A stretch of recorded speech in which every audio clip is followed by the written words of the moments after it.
राहुल गांधींना कदाचित या गोष्टीची कल्पना नसेल की प्रोएक्टिव्हली सरकारने कारवाई करून पेपर फोडणाऱ्यांना पकडलं आणि म्हणून ती परीक्षा पुढे नेली। पेपर फुटल्यानंतर नाही, त्याच्या आधी ही कारवाई महाराष्ट्र सरकारने आमच्या पोलिसांनी केलेली आहे आणि निश्चितपणे पुढची परीक्षा योग्य पद्धतीने व्हावी याचं नियोजन चाललंय। त्याच्या तारखा देखील लवकरच आम्ही घोषित करणार आहोत।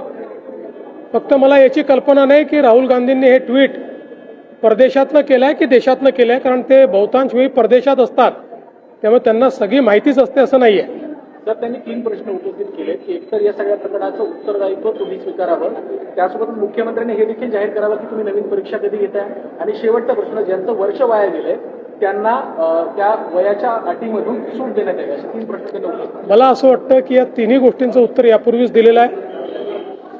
आपण प्रोएक्टिव्हली कारवाई केली आहे। ज्यांना पकडलंय ते तर आंतरराज्यीय गुन्हेगार निघालेले आहेत, इतरही राज्यांमध्ये त्यांनी कारवाई केलेली आहे। त्यामुळे ही जी कारवाई आपण केली यामुळे अनेक राज्यातली पेपरफूट वाचवण्याचं काम आपल्या सरकारने केलं आहे। राहुल गांधींनी पहिल्यांदा स्वतःकडे, स्वतःच्या पक्षाकडे, स्वतःच्या सरकारकडे पाहावं आणि त्याच्यानंतर हे बोलावं। आजच्या कॅबिनेटमध्ये कर्जमाफीच्या संदर्भातले काही निकष आहेत ते बदलले गेले, त्याच्यामुळे लाभार्थी शेतकऱ्यांची संख्या वाढताना दिसून येते। मी विधानसभेत घोषणा केली होती, आजपर्यंत सगळ्या कर्जमाफी योजनांमध्ये लगतच्या कर्जमाफी योजनेतले जे पात्र उमेदवार असतात त्यांना अपात्र करण्यात आलं। यावेळी आम्ही त्यांनाही 50,000पर्यंत पात्र करण्याचा निर्णय घेतला होता, पहिल्यांदा खास बाब म्हणून।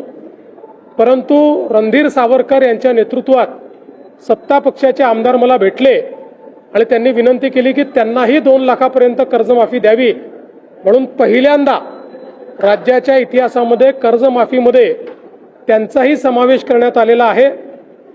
मुळामध्ये दुसरी जी अट होती की 26-27चेही पैसे भरले तर प्रोत्साहनपर पैसे मिळतील, ती 26-27ची अट जी आहे ती आपण काढून टाकलेली आहे। 25-26चे पैसे ज्यांनी भरले असतील त्यांना प्रोत्साहनपर अशा पद्धतीनं मदत मिळणार आहे। यामुळे काही शेतकरी जे अपात्र झाले असते ते सगळे पात्र झालेले आहेत आणि मला असं वाटतं आता देशातली आणि राज्यातली सगळ्यात मोठी कर्जमाफी 56 लाख शेतकऱ्यांकरता ही कर्जमाफी आपण त्या ठिकाणी जाहीर केली। एसटी महामंडळाची आज माफी एक पीपी डेव्हलपमेंट करण्याचा निर्णय घेतलेला कॅबिनेटनी, तर त्याच्यावरून आता ज्या एसटी संघटना आहेत त्या कामगारांच्या आणि बाकीच्या विरोधात असा दावा आहे की गव्हर्नमेंटच्या जागा लँड विकण्याचा हा प्रकार डाव आहे। पहिल्यांदा तर ज्या संघटनांनी सांगितलं त्या संघटनांना मला हे विचारायचं आहे की एसटी तोट्यात आहे, त्याच्याकरता तुम्ही काही करताय का? काही उपाययोजना केल्या आहेत का? केवळ प्रत्येक गोष्टीवर टीका करायची आणि एसटी मात्र तोट्यात ठेवायची, हे बंद केलं पाहिजे। एकही जागा विकली जाणार नाही। या ठिकाणी लॉंग टर्म डेव्हलपमेंटचा प्लॅन तयार करण्यात आलेला आहे आणि या जागांची लीज होणार आहे। जागांची मालकी ही सदैव एसटी महामंडळाचीच असणार आहे, त्यामुळे कुठलाही त्या ठिकाणी माहिती न घेता केवळ प्रत्येक गोष्टीला विरोध करायचा हे योग्य नाही आहे। पहिल्यांदा या सगळ्या संघटनांची जबाबदारी आहे की एसटीच्या सगळ्या घोटाळ्यांना बाजूला करून एसटी फायद्यात आणली पाहिजे, या दृष्टीनं मात्र कुठलंही काम करताना ते दिसत नाही।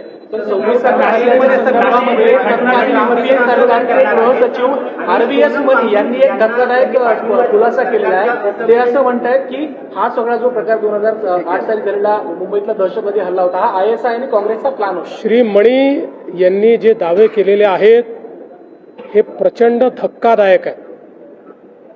एक प्रकारे माझ्यासहित सगळ्यांना यातनं केवळ धक्काच बसलेला नाही तर अनेक प्रश्न उपस्थित झाले आहेत। काही गोष्टी त्या काळामध्ये मीही विधानसभेत उपस्थित केल्या होत्या आणि आपल्याला कल्पना असेल तर विधानसभेच्या पटलावर या संदर्भात इंटेलिजन्स काय होता हे देखील त्या काळात मी मांडलेलं आहे। त्यामुळे आता तर अशा प्रकारचं वक्तव्य येणं हे मला असं वाटतं अतिशय धक्कादायक आहे. माझी अपेक्षा आहे की या संदर्भात योग्य चौकशी झाली पाहिजे. सर, नाशिकमध्ये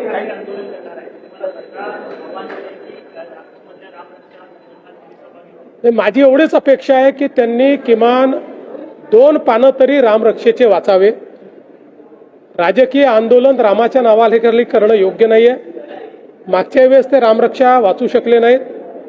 मी देखील त्यांची तयारी असेल तर त्यांच्यासोबत रामरक्षा म्हणायला तयार आहे. मला पूर्ण रामरक्षा येते. समजा नसती आली तरी किमान वाचता तर यायला पाहिजे.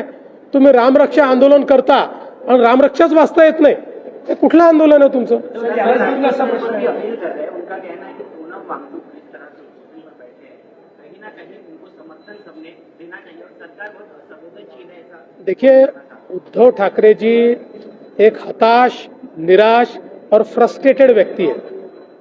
इनका राजनीति में कोई वजूद बचा नहीं है. ये जो सारी चीजें वो बोलते हैं फ्रस्ट्रेशन से बोलते हैं. नाशिक